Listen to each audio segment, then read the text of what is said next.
Hepe sa Don Carlos Municipal Police Station sa Bukidnon, ug laing kaubang pulis, samdan. Human makaengkwentro ang usa ka mag-amahan, ug laing kauban nila nga armado. Mga samdang pulis, ana-ana sa maayong kahimtang apan, operahanan pa ang usa. Ani ang report ni Cyril Chavez. Nagkadaiyang samad pinusilan ang nahiaguman ni Police Captain Gregorio Lumba o Police Corporal Junel Estenzo human ang nahitabong engkwentro tali mga armadong kalalakian sa Purok 3, Barangay Bukbok, Don Carlos, Bukidnon.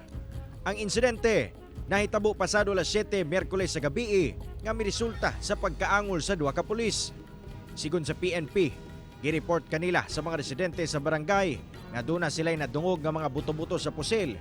Rason nga miresponde ang duha ka pulis. Apan wala damha, sanglit layo pa sila. Gipabuthan na matod pa sila sa mga suspitsado. Wala pa sila nakadoon sa balay, sir. Gipabutan na sila. So, ito kasi yung nagresulta sa pagpamusil sa Hepe at sa tao niya. Si Hepe natamaan sa left na part sa braso ni sir. So, may mga splinter pa sa kanya, right doon niya, naigo. Then ang isa sir, sa ulo.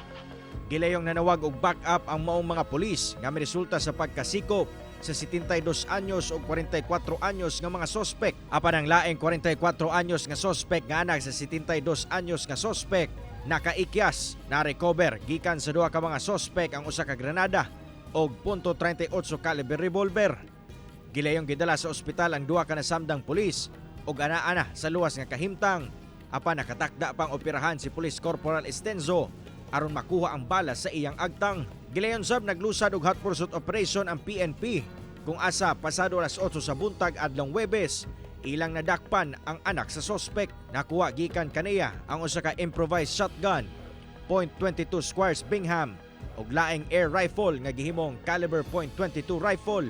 Accordingly siya sa informant nato sir sa kuan, even sa barangay mismo nila, ang may information nga gabuhat sila kwadjerga, buhat gaayo sila mga armas. Patong-patong nga kaso sa paglapas sa COMELEC election gun ban, illegal possession of firearms, illegal possession of explosives ug 2 counts of frustrated murder ang atubungan sa mga dinakpan nga wala na mihatag og pahayag. We're trying to find out sir kung kinsa pa o kung sa pa ilang mga connection series sir, kung kinsa pang ginaayos sila mga armas o kinsa pa mga personality na involved sa ila sir.